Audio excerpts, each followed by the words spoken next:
Alors bonjour à tous, bienvenue sur cette vidéo, j'espère que vous allez bien le mieux possible.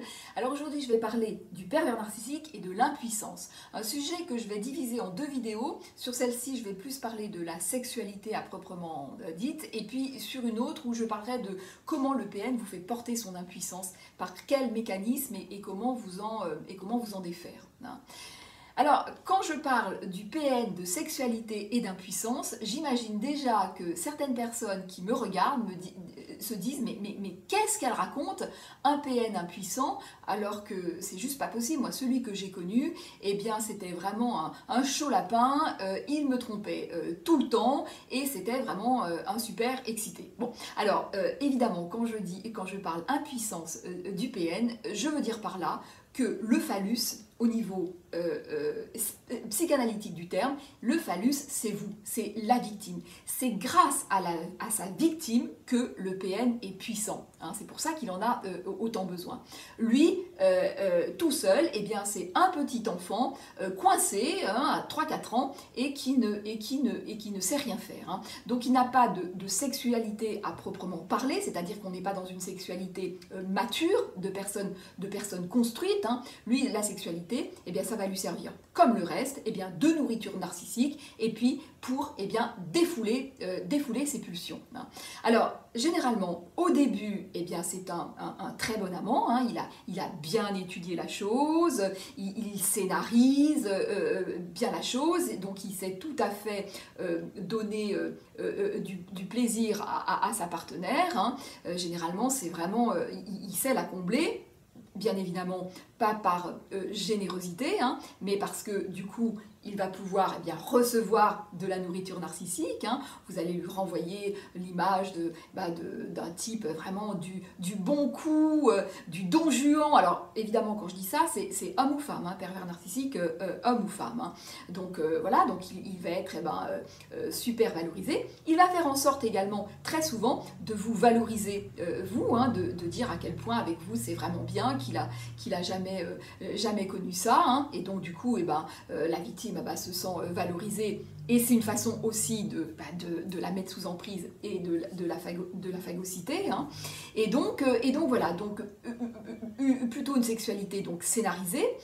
C'est pour ça que dans un second temps, quand on fait un travail sur la relation, eh bien, on fait en sorte de repérer là aussi les dissonances.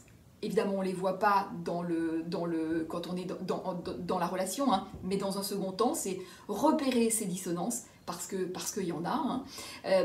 Donc voilà, donc scénarisé, également très érotisé généralement, parce que comme il n'a pas de créativité, eh bien, il remplace cette créativité par de l'érotisation très forte du corps. Hein. Alors à ce propos, il y a un film qui est très intéressant où on voit vraiment comment la fille, c'est une femme en l'occurrence, qui érotise comme ça son corps au travers de la danse, parce qu'ils le font aussi au travers de la danse souvent. Hein.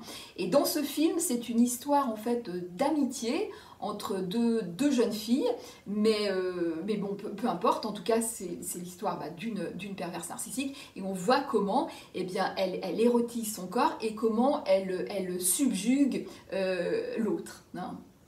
Donc voilà, donc plutôt un très bon amant en général, hein, plutôt donc très satisfaisant pour sa partenaire, et puis évidemment, comme toujours, dans un second temps, eh bien ça va se dégrader. Hein. Ça va se dégrader, donc la victime va subir soit des humiliations, soit des demandes de plus en plus dégradantes, là aussi qui vont être progressive, très progressive, donc la victime ne va pas voir vraiment dans quoi elle est entraînée, elle va penser que c'est un jeu et que pourquoi pas, donc elle va aller au-delà de ce qu'elle a envie de faire, hein, mais pour satisfaire le PN, parce qu'en plus, si elle lui dit non, elle n'ose pas dire non, parce que sinon ça va déclencher un tollé voilà, une colère ou de voilà, donc bon, elle se soumet, et ça Ça, je sais que souvent, dans certains cas, c'est vraiment la victime en souffre beaucoup parce que dans un second temps, elle voit à quel point eh bien, elle s'est humiliée et dégradée. Hein. Mais bon, bref, donc voilà, donc humiliation, dégradation, frustration, hein, parce que l'idée c'est voilà, de vous frustrer dans un second temps, parce que dans un premier temps, c'est de vous apporter du plaisir pour en retirer encore une fois la nourriture narcissique nécessaire, mais l'idée c'est absolument pas de vous faire plaisir. Hein. Donc dans un second temps, il va falloir vous frustrer, vous dominer, et puis finalement dire bah, attention, voilà, si t'es sage tu auras, et puis si t'es pas sage tu n'auras pas. Hein. Et c'est moi qui décide. Donc si toi tu me sollicites, je te dis non, pour bien te frustrer, hein, mais en revanche, c'est moi qui décide, c'est quand je veux, comme je veux et où je veux. Hein. Il y a aussi pas mal de PN qui cherchent des situations insolites. Et ils sont excités par la situation insolite. Hein. Par exemple, le fait de faire l'amour dans l'ascenseur ou sur un parking. Voilà. Donc ça, c'est des situations qui les excitent. Et puis, ça leur permet également de ne pas du tout être en intimité. Parce que je vous rappelle qu'une des grandes peurs du PN, c'est l'intimité. Bon, déjà, il n'en est pas capable, mais dans son histoire, l'intimité, ça résonne comme quelque chose de vraiment dangereux pour lui. Hein. Donc tout ce qui est intime, c'est compliqué pour lui. Hein. Donc voilà, donc généralement c'est ça le tableau.